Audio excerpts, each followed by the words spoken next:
영종중앙교회 청소년부 주일 예배에 오신 여러분들을 주님의 이름으로 환영합니다.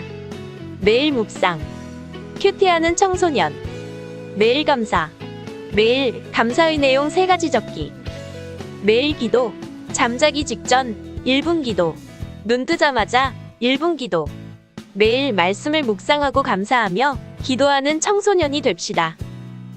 2022년 사순절 기간 요한복음 성경 필사를 진행합니다. 기간은 3월 7일부터 4월 17일 주일까지입니다. 많이 참여해 주셔서 주님이 보내신 고난의 시간을 묵상하는 청소년부 공동체가 되기를 소망합니다. 사순절 빙고 미션을 합니다. 칸에 기록된 미션을 2줄 이상 완성하면 됩니다. 이 활동을 통해 예수님이 걸어가신 고난의 길에 동참하는 청소년부 되기를 소망합니다. 사순절 미디어 금식을 진행합니다. 기간은 4월 16일 토요일까지입니다. 하나님께 드리는 마음의 예배에 함께 동참해주세요. 아쉽게도 전염병 확산 방지를 위해 청소년부 수련회는 전면 취소되었습니다. 청소년부 예배 시간을 안내드립니다. 9시 예배는 누구나 참석 가능합니다. 10시 30분 예배는 고등부 전체, 12시 예배는 중등부 전체가 예배를 드립니다. 거룩한 예배 생활이 될 수 있도록 힘써주세요. 사도신경으로 우리의 신앙을 고백드립니다. 나는 전능하신 아버지 하나님, 천지의 창조주를 믿습니다. 나는 그의 유일하신 아들, 우리 주 예수 그리스도를 믿습니다. 그는 성령으로 잉태되어 동정녀 마리아에게서 나시고 본디오 빌라도에게 고난을 받아 십자가에 못 박혀 죽으시고 장사된 지 사흘 만에 죽은 자 가운데서 다시 살아나셨으며 하늘에 오르시어 전능하신 아버지 하나님 우편에 앉아 계시다가 거기로부터 살아있는 자와 죽은 자를 심판하러 오십니다. 나는 성령을 믿으며 거룩한 공교회와 성도의 교제와 죄를 용서받는 것과 몸의 부활과 영생을 믿습니다. 아멘. 샬롬. 우리 사랑하는 영종중앙교회 청소년부 친구들과 온라인으로 예배하는 모두에게 하나님이 주신 은혜와 평강이 함께하기를 함께 기도하겠습니다. 교회 예배가 재개되고 있는데요. 아직 집에만 있는 친구들 혹시 있나요?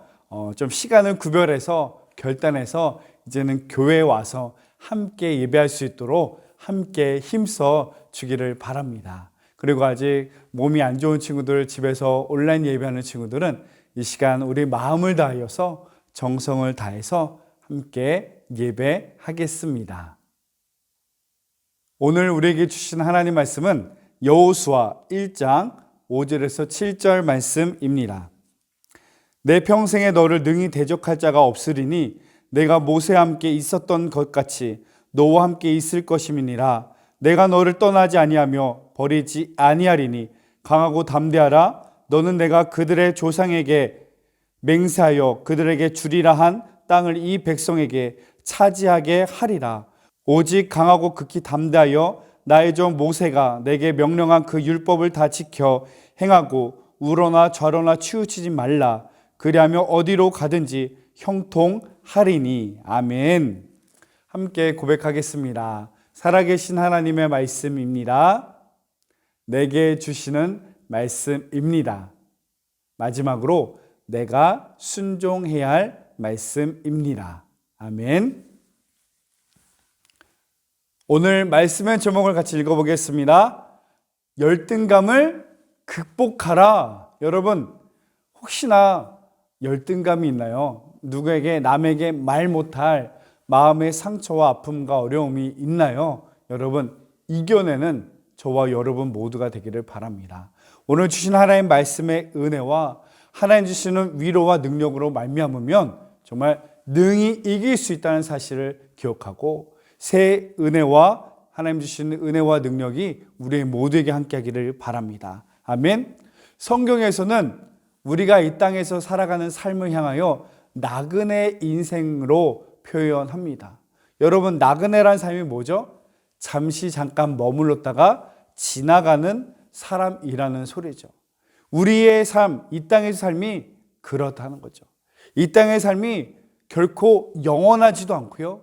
이 땅의 삶이 전부이란 것이 아니라 잠깐 스쳐 지나가는 것이고 우리가 거할 본향이 있다는 것을 말하고 있어요.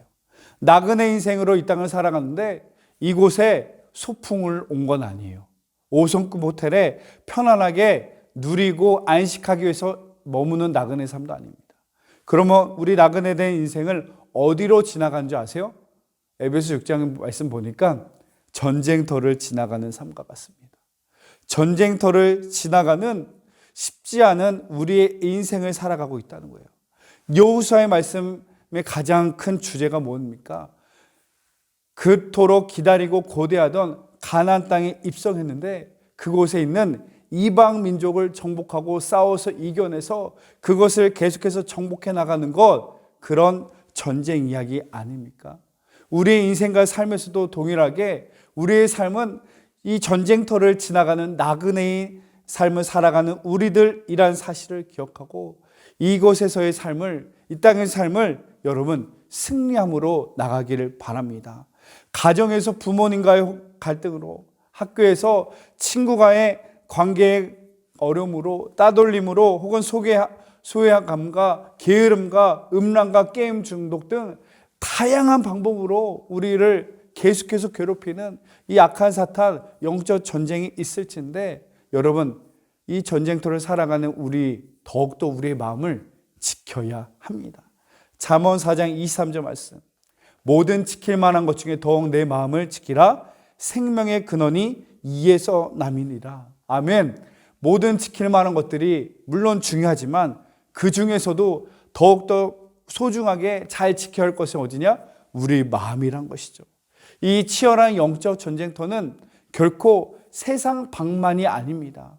그리고 복음의 불모지, 선교 현장, 물론 그것도 치열한 영적 전쟁터이지만 멀리 나가기 전에 당장 내 안에 있는 이 마음, 가장 치열한 영적 전쟁터 아니겠습니까? 성경은 이 마음을 지키라고 하고 있어요. 우리 사탄은 우리의 연약한 약점을 너무나 잘 알고 집요하게 그 약점을 파고듭니다. 우리의 약점, 이 마음입니다. 생명에 죽고 사는 것이 마음에 달렸기 때문에 이 마음에 지킬 것을 말하고 있어요. 목사님이 요즘에 교회에서 보면 청소년, 20대, 30대, 40대, 그 이상 되는 어른까지 한결같이 공통점이 있는데 그것이 뭐냐? 아픈 사람이 많아요. 어디가 아픈지 아세요? 마음이 아파요. 하나같이 사람에게서 가진 상처, 아픔이 있고요. 교회에서 가진 아픔과 어려움이 있고요. 또 왜 이렇게 우울한 사람이 많은지 모릅니다. 여러분, 이건 비단 이 감정적으로 민감한 사춘기 청소년뿐만 아니라 20대, 30대, 40대 그 이상 어른 예외 없이 정말 마음의 상처와 우울증을 가진 이 시대예요. 물질로는 너무나 풍요롭고 평안한 시대에 사는 것 같지만 우리의 마음은 어느 시대보다 더욱더 피폐하고 아파하는 이 시대 가운데 여러분, 우리의 마음을 지켜야 됩니다.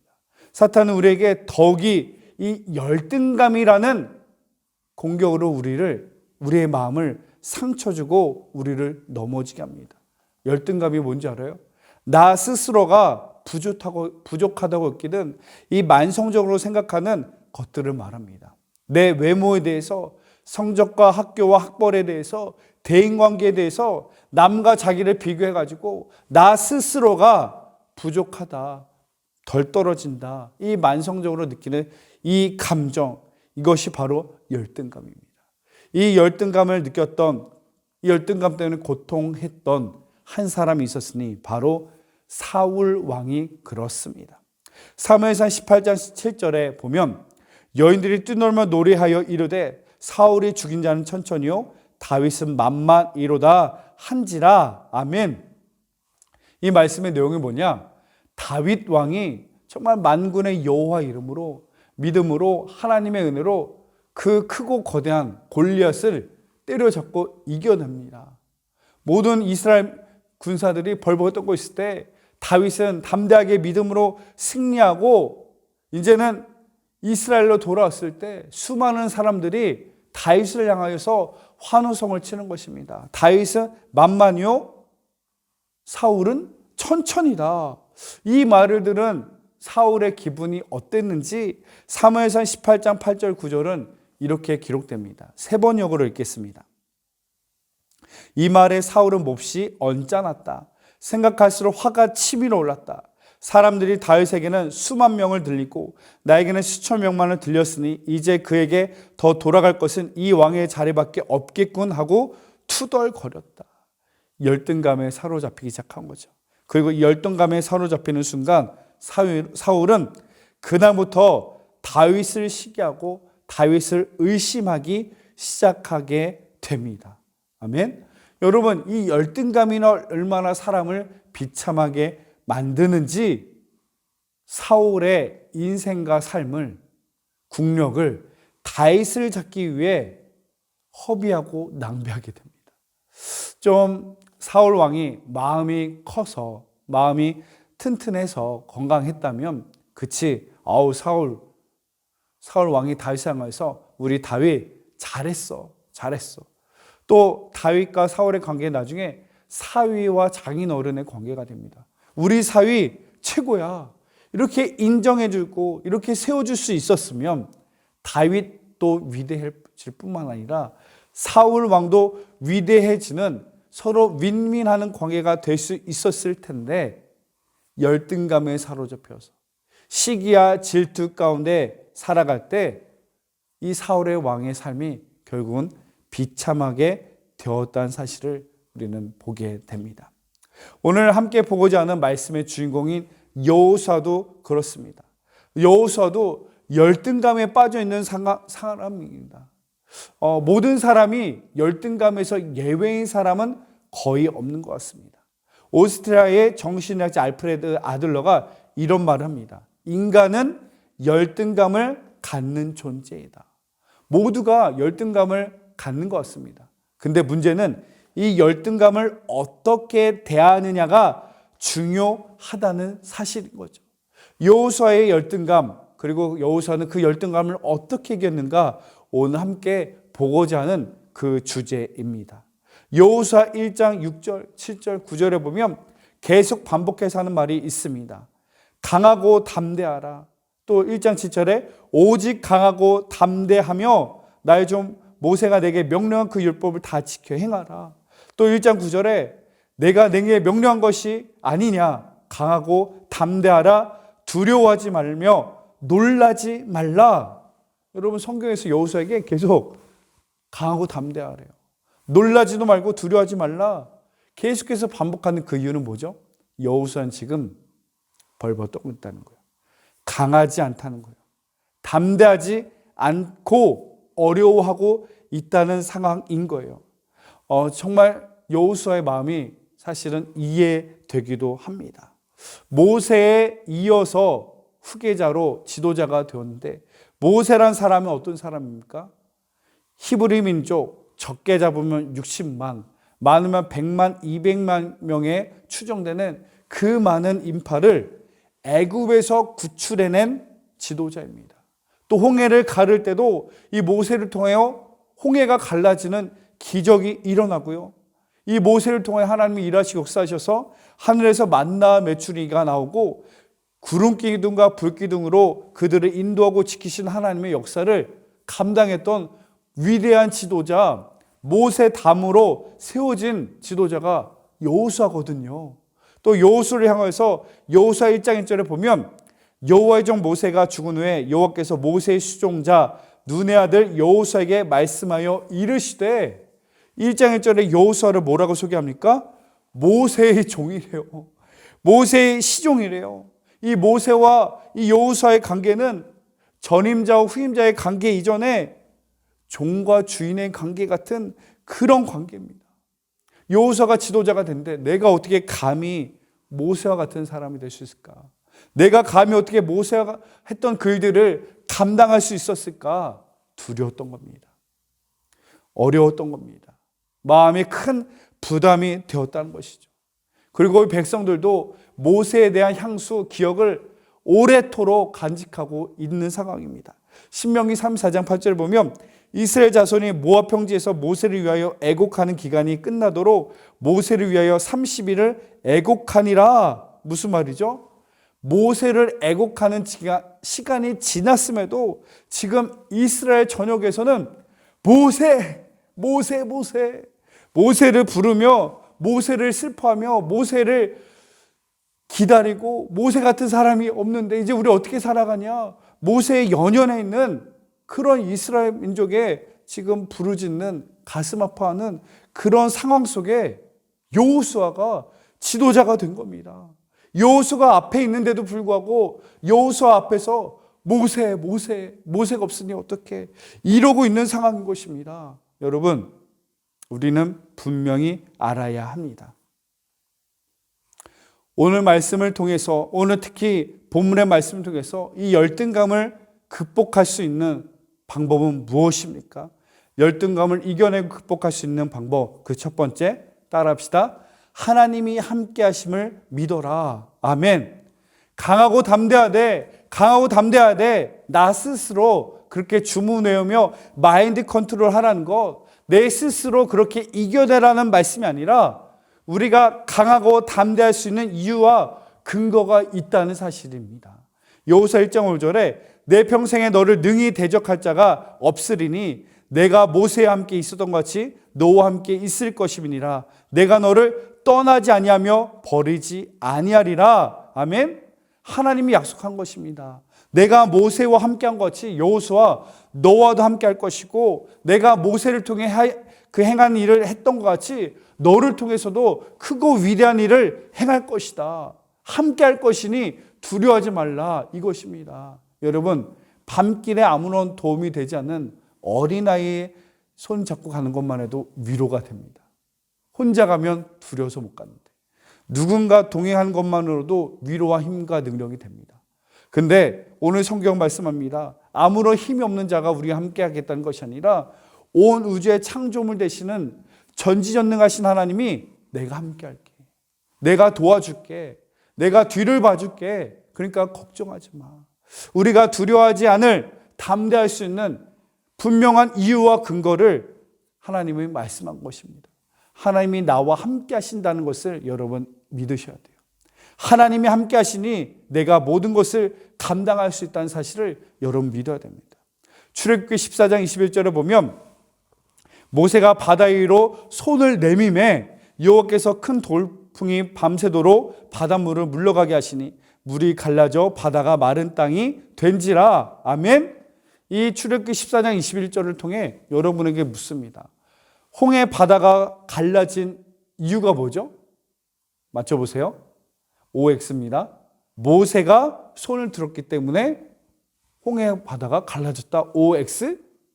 뭐죠? 답은 O인 줄 알겠지만 X입니다. 여러분, 모세가 했기 때문이 아니라 이 14장 21절에 주어가 있지 않습니까? 하나님이 여호와께서 그 돌풍이 밤새도록 물러나게 하시니, 하나님이 일하셨기 때문에, 모세를 통하여 하나님이 일하셨기 때문에 가능했다는 거죠. 우리가 볼펜을 가지고 노트에 글씨 그림을 쓸 때 그 글씨와 그림을 누가 썼다고 말하죠?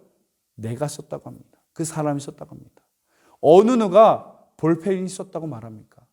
볼펜을 통해서 그 글씨를 쓰고 그림을 쓴 것이 정확한 표현이지 그 볼펜이 쓴 것이 아니죠. 바로 하나님이 모세를 들어 사용하셨던 것이지, 홍해를 가른 것은 철저히 하나님의 일하심, 역사심이었다는 사실입니다. 모세가 위대한 것이 아니라 모세를 들어 사용하신 하나님이 위대하신 하나님이다. 그 위대하신 하나님이 내게 능력을 주시고 내게 힘을 주시고 나와 함께 하시겠다. 우리가 너무나 잘 아는, 사랑하는 말씀이죠. 빌립보서 4장 13절. 하나님이 내게 능력 주신 자 안에서 내가 감당할 수 있느니라. 내게 능력 주신 자 안에서 내가 감당할 수 있느니라. 아멘. 우리에게 힘과 능력이 되시는 분 하나님이십니다. 우리에게 소망과 능력이 되시는 분, 생명이 되시는 분 한 분이신 하나님이십니다. 여러분, 그분이 나와 함께 하신대요. 그분이 나에게 도우시겠대요. 그러니 열등감이 문제가 아니라 열등감을 이겨낼 수 있다는 사실을 기억해야 돼요. 앞전에 말하지 않습니까? 열등감이 없는 사람은 없다. 그러나 그 열등감을 어떻게 대처하느냐가 중요하다는 사실같이 우리 모두에게 말 못할 열등감이 있더라도 문제가 될 수 없는 이유는 나와 하나님이 함께 하시기 때문이다. 위대하신 하나님이 함께 하시니 문제가 되지 않다는 것이죠. 또 두 번째, 우리가 열등감을 극복할 수 있는 이유, 극복할 수 있는 유일한 비결은 두 번째 바로 이것입니다. 하나님의 계획하심이 있기 때문입니다. 아멘. 하나님이 모세를 불러서 모세를 사용하신 이유와 목적이 있습니다. 이스라엘 민족을 430년 동안 종살이하는 이스라엘 민족을 출애굽시키고 광야의 길을 인도하기 위하여서 모세를 세우셨습니다. 그가 하나님 여호수아를 부르십니다. 저 가나안 땅을 정복하기 위해서, 싸워 이겨 승리하기 위하여서. 모세는 가나안 땅에 들어가고 싶었어도 들어갈 수 없었습니다. 하나님의 계획하심은 그것이 아니었죠. 결국은 가나안 땅에 들어가서 정복하며 승리했던 주인공은 누구냐? 여호수아였습니다. 하나님은 우리에게 분명 계획하심이 있습니다.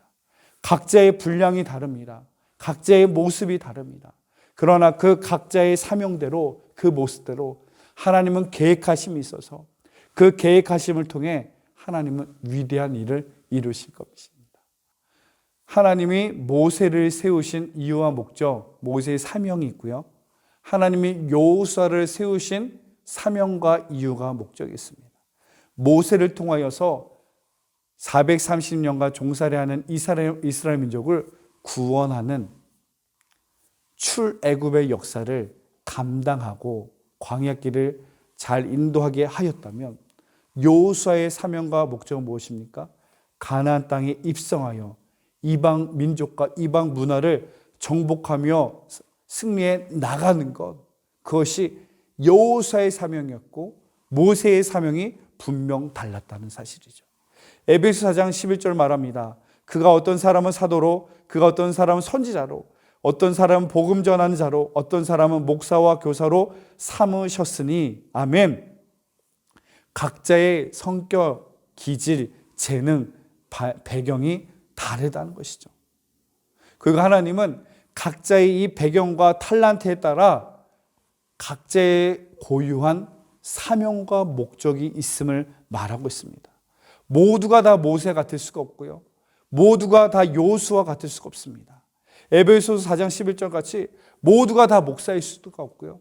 모두가 교사일 수도 없습니다. 어떤 사람은 선교사로, 집사님으로, 권사님으로, 또한 삶의 일터의 사역자로, 그리고 어떤 사람은 목사로, 각자의 분량대로, 각자의 부르신 사명대로 우리를 세우셨다는 것이죠. 우리 지난주도 한번 언급하였지만 고 이호령 선생님이 1등을 시키려면 그 글귀에서 같은 방향으로 뛰면 1등은 한 명, 나머지는 다 뒤처지는 꼴등이 됩니다. 그러나 4명이 동서남북으로 뛰면 4명 모두가 1등이 되고요.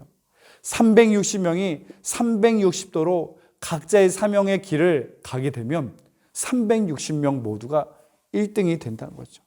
모두가 한 가지 규격화된, 획일화된 목표를 가지고 살아가는 것이 아니라 각자의 고유의 사명과 목적이 있다는 사실을 가지고 내게 주어진 사명을 따라 살아갈 때 그 인생은 복되고 귀한 믿음의 삶이 될 줄로 믿습니다. 아멘. 목사님이 개인적인 이야기가 하나 할게요. 목사님이 20대 때 전도사로 교회를 들어갔어요. 한 교회 전도사로 갔는데 목사님 전임자는 가니까 대단한 사람인 거예요. 소위 말하는 공부도 잘하고 부자이고 또 성격도 좋아. 집안도 좋아. 소위 말하는 서울대 출신이요. 사람도 얼마나 겸손하고 온화한지, 또 집안도 얼마나 좋고, 또 강남 8학구 출신이요. 그런 분이 내 전임자인 거예요. 근데 그 사람에 비하면 나는 학력도 별로 별 볼일 없고 어떻게 보면 나보다 성품도 더 뛰어난 것 같아요. 근데 목사님이 정말 이 사실 하나만 의지했습니다. 내가 비교하면 나는 열등한 존재, 열등감에 사로잡힐 수밖에 없지만 정말 하나님은 나를 향한 놀라운 계획이 있어. 그분과는 내가 똑같을 수는 없지만 나를 통해 하나님이 세우고자 하시는 사명이 있다는 것을 저는 믿었습니다. 그리고 열심히 기도하고 정말 누구보다 열심히 땀 흘려 기도하며 전 말씀 가운데 의지하며 감당했습니다. 정말 하나님이 나와 함께 하신다는 그 믿음 하나만을 가지고 나아갔습니다. 그랬더니 목사님도 여러분 생각보다 잘했다니까요. 목사님도 그 전임자의 비교가 안 될 정도로, 물론 그분도 훌륭하지만 저는 저 나름대로의 길을 잘 갈 수 있었다니까요. 여러분, 바로 그렇습니다. 하나님이 함께 하신다는 것을 믿고 나와 함께 하신 하나님이 나를 통해 이루고자 하시는 계획이 있습니다. 여러분, 이 사실을 믿고 여러분, 우리에게 있는 열등감 사로잡힐 필요 없이 이겨내기를 바랍니다.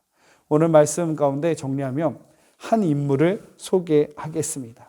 1960년대, 70년대에 일본 프로야구를 대표하는 야구 선수 장훈 선수의 이야기입니다. 1940년대 히로시마에서 태어났어요.